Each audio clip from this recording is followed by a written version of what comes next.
کی باتیں کرتے ہیں۔ وَإِذَا خَلَوْا عَزُّوا عَلَيْكُمُ الْأَنَامِنَ مِنَ الْغَيْظِ، جب الگ ہوتے ہیں تو غصے، بغض، اناد سے اپنی انگلیوں کو، اپنے پوروں کو کاٹتے ہیں کہ کس طرح وہ مسلمانوں کا نقصان کیا جائے۔ تو اللہ فرماتے ہیں قُلْ مُوتُوا بِغَيْظِكُمْ، تم اپنے غصے، اپنے بغض کے اندر ہی مر جاؤ۔ ان اللہ علیم بذات الصدور، بے شک اللہ جو کچھ تمہارے سینوں میں ہے اسے خوب جانتا ہے۔ پھر اللہ فرماتے ہیں ان تمسسکم حسنۃ تسؤہم، اگر تمہیں کوئی اچھائی، بلائی، خیر ملتی ہے تو انہیں بڑی تکلیف ہوتی ہے۔ وَإِن تُصِبْكُمْ سَیِّئَةٌ یفرحوا بِہَا، اور اگر تمہیں کوئی مصیبت پہنچتی ہے تو یہ بہت خوش ہوتے ہیں۔ ایک یہ ناروال کے علاقے کے بہت بڑے صحافی تھے، ذہن میں نام ان کا نہیں آ رہا، بہت معروف انسان تھے، فوت ہو گئے۔ یہ پہلے مرزائی تھے، ان کے والدین مرزائی تھے۔ یہ اپنے مسلمان ہونے کا واقعہ کس طرح بیان کرتے ہیں، کہتے ہیں جب بھی ہمارے ملک میں مسلمانوں کو کوئی آسانی، فراوانی ہوتی تو ہمارے گھر میں ایسے تھے جیسے مرگ ہو گئی ہے،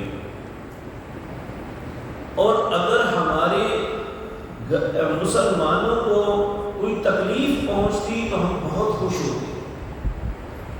میرے ذہن میں کھٹکتا تھا کہ اگر ہم مسلمان ہیں تو مسلمانوں کی تکلیف پہ ہمیں خوشی کیوں ہوتی ہے، مسلمانوں کی خوشی پہ ہمیں تکلیف کیوں ہوتی ہے؟ اگر ہم مسلمان ہیں تو ایسا کیوں ہے؟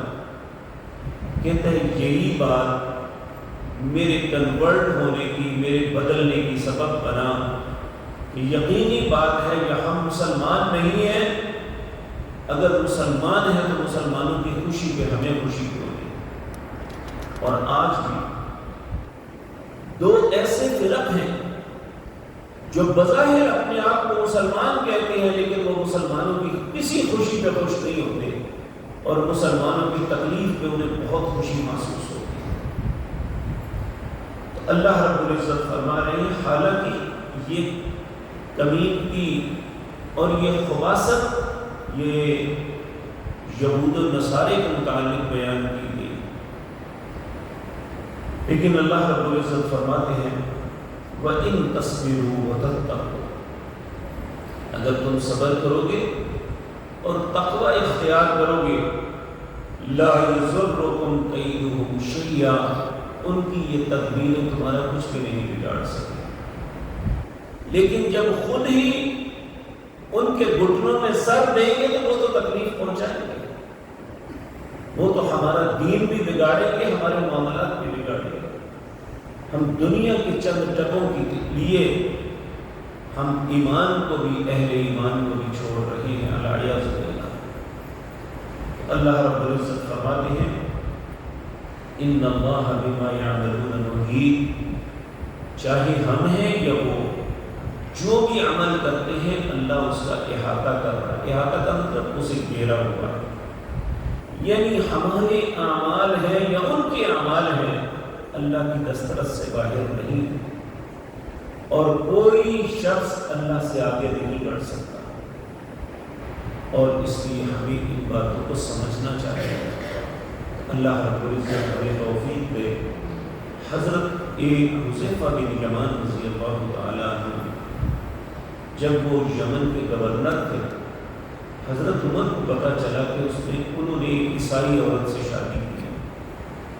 آپ نے اسی وقت خط لکھ کے بھیجا کہ میں تمہیں حکمن کہتا ہوں کہ تم ایک اسلامی حکومت کے ذمہ دار ہو، میرا خط زمین پر رکھنے سے پہلے اسے طلاق دے دو، جب تک مسلمانوں کی بیٹیاں موجود ہیں تمہیں ایسا نہیں کرنے دوں گا۔ اور ہم نے دیکھا یاسر عرفات، انہوں نے ایک عیسائی عورت سے شادی کی، اس نے سلو پوائزن دے کے، میٹھا زہر دے کے انہیں مار دیا، اور فلسطینیوں کے متعلق ایسے فیصلے ان سے کروائے کہ آج تک فلسطینی قتل اسی طرح اردن کا حکمران عبداللہ اول جو تھا، یعنی آج جو عبداللہ ہے اس کا باپ، اس کی بیوی ملکہ نور نے بھی یہی کچھ کیا تھا۔ اس لیے اللہ کے حکم جو ہے، اللہ رب العزت نے جو مشورے ہمیں دیے ہیں، ہمارے لیے خیر اسی میں ہے کہ ہم اہل ایمان ہی کو اپنا دوست سمجھیں، جن کے دل ایمان سے خالی ہیں، جو باطل فرق ہیں، وہ کبھی بھی مسلمانوں کی آسانی پر خوش نہیں ہوں گے، مسلمانوں کی خیر کا کوئی کام نہیں کریں گے۔ اللہ یہ باتیں مجھے اور آپ کو سمجھنے اور ان پہ عمل کی توفیق عطا فرمائے۔ اقول قولی ھذا واستغفر